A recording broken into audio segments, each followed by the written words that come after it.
Bonjour à tous et bienvenue dans l'interview. Bonjour Bianca Lebatz. Bonjour. Vous êtes la secrétaire d'État bruxelloise chargée notamment de la sécurité routière. Vous êtes membre du CDNV. Je voudrais qu'on commence par s'éloigner un petit peu de Bruxelles et évoquer l'actualité avec vous. Le drame au large des côtes italiennes avec ces chalutiers qui se renversent et ces candidats réfugiés qui n'arriveront jamais à bon port. Est-ce que ce n'est pas un petit peu de notre faute à nous les Européens ? Mais je pense que je suis choquée, comme beaucoup de gens, par ce drame. C'est une vraie tragédie pour l'humanité. Et c'est vrai qu'on ne peut pas rester indifférent et il faut faire plus. Ça, je pense que tout le monde est d'accord, en tout cas, je l'espère. Mais la Belgique, qui est devenue plus stricte en termes d'accueil, on a une responsabilité particulière, on est devenu trop strict ? Je pense qu'il faut voir ça au niveau européen et c'est justement ce vendredi que mon groupe politique au niveau européen s'est réuni avec comme seul point sur l'agenda justement cette problématique et de voir comment on peut faire plus. On pense entre autres à installer des agences dans certains pays, la Tunisie, la Libye, pour mieux accompagner les gens qui veulent faire la traversée, par exemple. Aussi, plus soutenir les camps de réfugiés, parce que les gens vivront dans des conditions vraiment terribles. Donc notamment pour tous les déplacés syriens ou irakiens, par exemple. Bien sûr, pour les gens qui fuient vraiment des situations de conflit, de guerre. Mais en fermant le robinet pour l'immigration légale, est-ce qu'on ne condamne pas les candidats migrants à aller vers l'immigration illégale et donc vers les filières des traîtres humains ? On ne ferait pas mieux d'ouvrir un petit peu le robinet pour contrôler un petit peu et avoir une meilleure gestion ?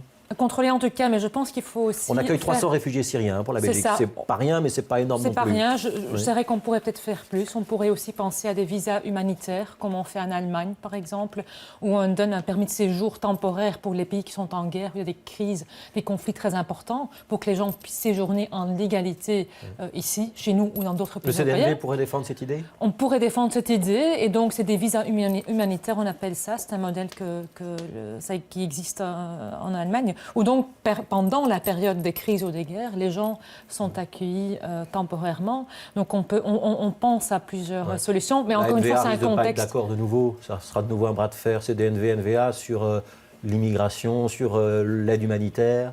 Je ne sais pas. En tout cas, laisser mourir des gens comme ça, c'est pas du tout quelque chose qu'on peut imaginer. Il faut lutter, il faut faire des choses. C'est clair pour nous, en tout cas. Alors, on va s'intéresser à Bruxelles, à votre portefeuille. Le tunnel Léopold II, qu'on connaît, c'est le tunnel d'entrée dans Bruxelles par le nord. Il faut passer à 50 km/h. Pourquoi est-ce qu'il faut passer à 50 km/h ? Mais ce qu'on a fait, c'est harmoniser la vitesse. Parce que c'est vrai que c'était un peu difficile pour le conducteur à suivre. Dans le même tunnel, on passait de 70 à 50, pour nouveau augmenter à 70, mais non, on s'est dit, voilà, c'est 50 pour tout le monde. Et pourquoi ? Pour augmenter la sécurité. On ne va pas oublier que dans les tunnels, il y a quand même 30 accidents par mois. C'est pas rien. Quand on regarde plus globalement la sécurité routière sur Bruxelles, on sait quand même que l'année passée, on a eu 17 morts, sans compter les gens qui sont décédés dans les semaines qui suivent l'accident. On a près de 3000 accidents avec des lésions. C'est énorme. Donc, si on fait réduire la vitesse, si on peut réduire la vitesse, on réduira le nombre d'accidents ou le nombre d'accidents mortels ? Effectivement, parce qu'on sait que la vitesse est une des causes principales des accidents et donc des gens qui meurent à cause des accidents de la route. La décision, elle a été annoncée juste avant les vacances de Pâques, prise par le gouvernement. 50 km/h dans le tunnel Léopold II, ça rentre en vigueur quand ? C'est déjà en vigueur maintenant. Voilà. Et ce sera contrôlé comment ? Avec un radar tronçon ? C'est ce qu'on veut faire en tout cas. C'est un radar tronçon, c'est-à-dire on mesure la vitesse moyenne entre deux points, c'est-à-dire le point de départ, là où on rentre dans le tunnel, et le point où on sort. Donc il faut un appareil à l'entrée, un appareil à la sortie. C'est ça. Et donc pour les gens aussi, beaucoup de gens disent que c'est quand même plus équitable peut-être parce que ça mesure vraiment pas la vitesse à un moment précis, mais donc sur un trajet qui est plus long. Mais surtout, ça a un effet dissuasif aussi, parce que par exemple, où ça existe, à Liège ou sur le 40, il n'y a eu plus d'accidents, ils ont diminué de 50%, il n'y a plus personne est décédé suite à un accident. Donc, il n'y a plus d'accidents mortels. Plus d'accidents mortels, donc c'est quelque chose, un système qui marche. Mais pour que le radar tronçon marche, il en faut une à chaque entrée, une à chaque sortie. Ce sera le cas, c'est un budget conséquent ? Tout à fait, on a prévu le budget pour ça. Pourquoi est-ce si c'est si bien les radars tronçons et si bien accepté par les automobilistes, pourquoi est-ce qu'on n'en met pas partout, un petit peu partout, sur la petite ceinture, sur l'axe Louise par exemple ? Mais là, c'est un projet pilote, mais vous savez que la sécurité routière, c'est une des compétences, une des nouvelles compétences dans le cadre de la 6e réforme d'État. Donc je suis là que depuis 6 mois. Mais donc, si on a des bons résultats, et je suis quasiment sûre que ce sera le cas, on pensera effectivement à le mettre aussi à d'autres endroits. On ne pourra pas le faire partout parce qu'on sait qu'il faut quand même plus ou moins un demi-kilomètre pour pouvoir le faire, pour que ça ait du sens. Mais c'est vrai qu'il y a d'autres endroits à Bruxelles où on pourrait très bien imaginer à mettre d'autres radars tronçons. Je vous pose une question qui nous est arrivée par Twitter. La vitesse à 50 dans le tunnel Léopold II, c'est agir où c'est facile et rentable, alors que c'est dans les quartiers que c'est nécessaire. Vous êtes d'accord avec cet internaute? Mais c'est les deux.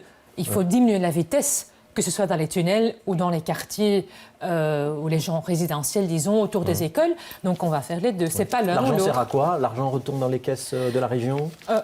Non, c'est très précis. C'est-à-dire que les recettes vont uniquement dans le fonds de la sécurité routière. Donc, ce sera uniquement attribué à des projets qui augmentent la sécurité routière. Alors, on a un radar LIDAR en région bruxelloise qu'on met à disposition des zones de police. Il y a eu 9 millions de véhicules contrôlés l'an dernier, 53 000 qui ont été flashés. C'est un résultat qui vous surprend? C'est un bon résultat? On doit intensifier le nombre de LIDAR? Donc les lidars, c'est ces gros radars gris qu'on peut déplacer. C'est ça, tout à fait. Donc c'est ça l'avantage, c'est qu'ils sont mobiles. Et en plus, la présence d'un agent de police n'est pas requis, parce qu'il fonctionne de façon autonome. Et donc c'est un bon résultat. Contrôler en 10 mois, un an plus ou moins, plus de 9 millions de voitures, c'est beaucoup. Il y a effectivement 52 000 personnes qui ont reçu une amende, c'est plus ou moins 0,5%. C'est raisonnable, mais on voit quand même là aussi que ça a un effet dissuasif, que les gens, ils comportent, ou ils adaptent plutôt leur comportement, ils roulent moins vite, et donc ça, c'est le but. Ouais, et donc, il faudra... Aujourd'hui, le lidar, on le loue, c'est ça? On le met à la disposition des zones de police. Il y a une zone de police qui en possède un, je crois, mais il y a 4 zones qui utilisent le lidar, vous mettez à disposition.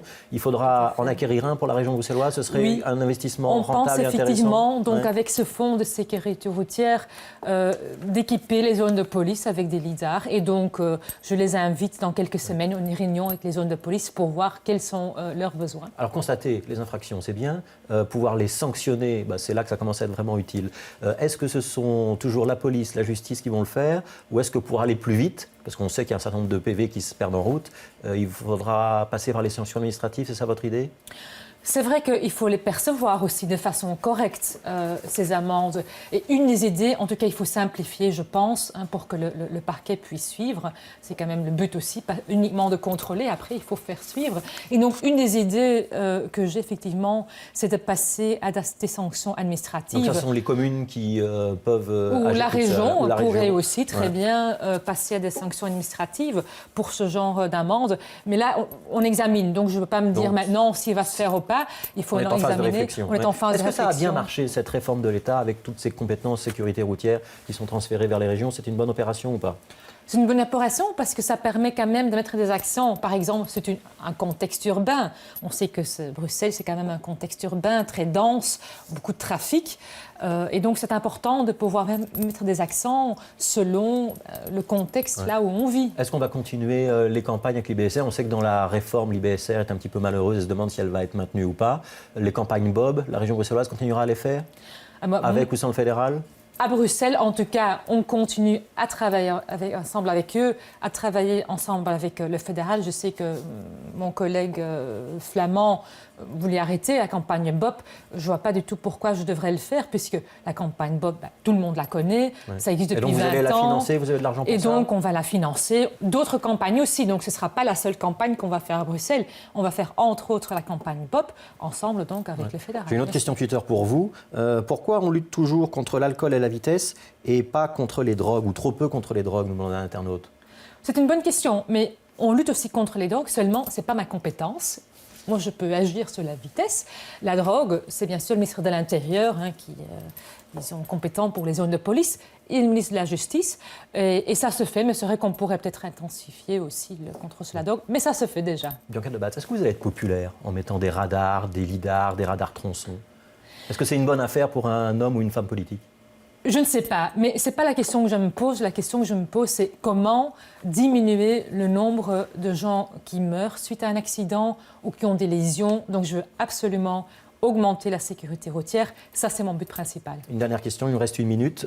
Bras de fer entre le fédéral et les régions sur l'impôt des personnes physiques, les fameuses sommes prévues. Est-ce qu'on a refait le calcul, etc. Vous voyez clair maintenant ou on est toujours en attente au gouvernement bruxellois? Il faut se concerter, ça je pense très important de se voir et c'est d'ailleurs ce qu'on fait avec la région bruxelloise et le fédéral. On se concerte afin de trouver une solution.